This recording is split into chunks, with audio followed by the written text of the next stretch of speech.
So this talking bear is riding down the roof of a castle. He's pretty good at talking, but the same can't be said for driving. And that's why the actual pilot of the motorcycle is Zoichi, a synthetic human from Toei Industry. But I'm afraid to inform you that I'm not going to talk about how these two ended up in this situation. What I do want to discuss instead is Tsutomu Nihei's art, especially in Biomega, and its ability to tell a story through the environment alone. You see, before exploding, this castle was part of the lovely city of South District 17, accessible by traveling on a highway built over the sea. Immediately, we are greeted by a sense of inquietude. Surely the point of view we are observing the megalopolis from enhances its verticality, but we are also offered a term of comparison to truly comprehend the scale and difference in size between the structure and Zoichi in the bottom right corner of the image, who's barely distinguishable from something as simple as a dot. Considering the previous pages, they too playing with proportions, it is at least clear to me that this particular portrayal of the world is sending a message: anti-anthropocentrism. According to such belief, man is not the entity around which the universe spins or depends on. Man's meaninglessness, his inferiority, they are concepts easily conveyed by the contrast between him and the environment, as drawn by Nihei. It sounds like a paradox, seeing that what's being shown here is actually artificial,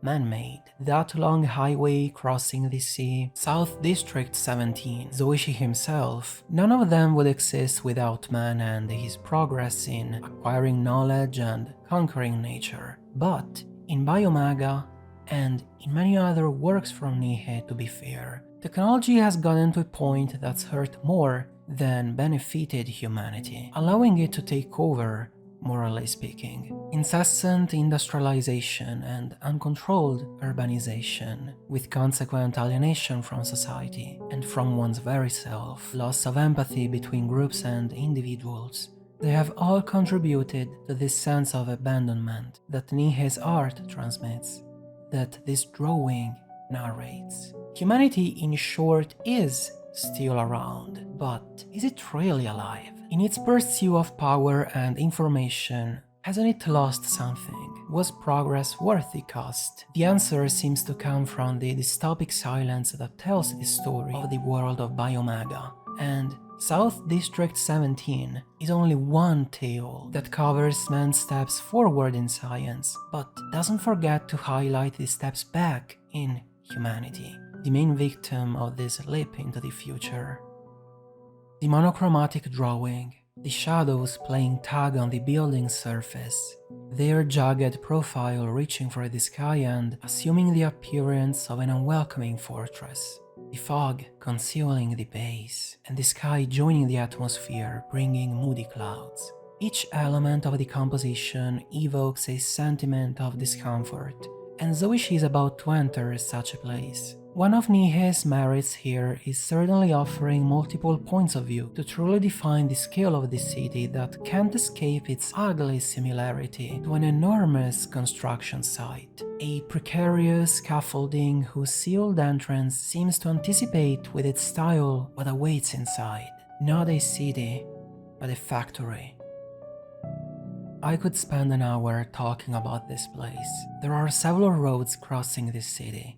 They resemble highways, which in no ideal urban context should run this close to the buildings. But the reason why these streets feel out of place is because they are out of place. They are telling us they were built after the houses, with no concern for the citizens. In fact, their placement, the rather safe state they seem to be in, as opposed to the crumbling surroundings.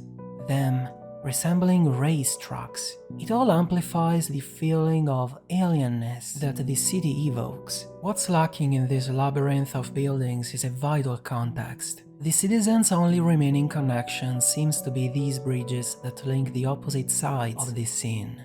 Bridges typical of factories, only emphasizing the industrial atmosphere, while dehumanizing the urban context. The higher Zoichi travels through the city, the more modern the surroundings look. but also the tighter the space to move around and live in, as if humans were being buried under this stratification of the city. It's as if this highway were one vein of a bigger biomechanical organism, where human lives are its neglectable working or serving cells, feeding, expanding it. They've lost their individual identity. Then, out of nowhere, some buildings take a more oriental appearance, a jumble of styles, answered by those facing them on the opposite side, old and wobbling. They look like human faces, trapped, buried alive in bricks, concrete. There is filth in the streets. The sky above was long erased from these people's memory and replaced by grey. This is not life. Someone is trying to take back control of their existence by ascending to the top of this city. What houses stand there certainly have the socio-economic privilege of breathing clearer air and receiving light. Not a coincidence that the castle stands proud at the peak, king of all, perhaps aiming even higher while oppressing those below who, suffocated, climb on top of each other uncontrollably, reaching for the sky, searching for any place to hold on to, even the fundament of said castle. A tower, not high enough yet. The city here looks suspended in air, almost metaphysical, a surreal painting, denying the law of gravity. But it may be the smog or the fog, considering the altitude, to hide the maze of houses serving as support to the citadel. However, our attention is quickly distracted by these gigantic tubes crossing each other and dividing the scenario even more. The X they describe seems to want to deny access to the place, while following the tilted designs of the confused buildings that desperately need Gothic buttresses to support themselves.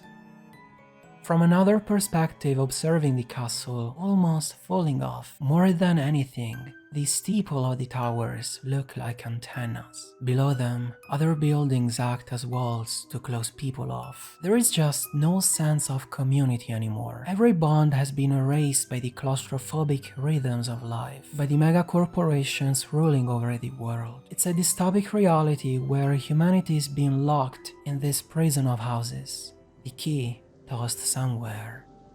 This is no place for dreams. No matter how many populate this city, they are forgotten. Nobody, things, nothing. If one were to fall down, they wouldn't even be searched for. It's chaos, the survival of the richest.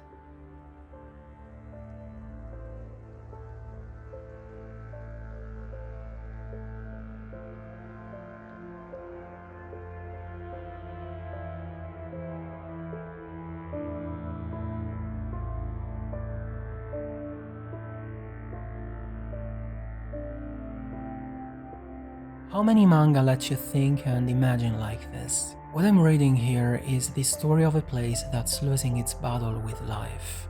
Perhaps it's lost already. Nihei's environmental storytelling is an unintrusive detail completing this story, a painting serving as background to the main events. And this is just one city, drawings that take days to make, seconds to read, but able to tell stories stretching over centuries. Let your imagination run wild.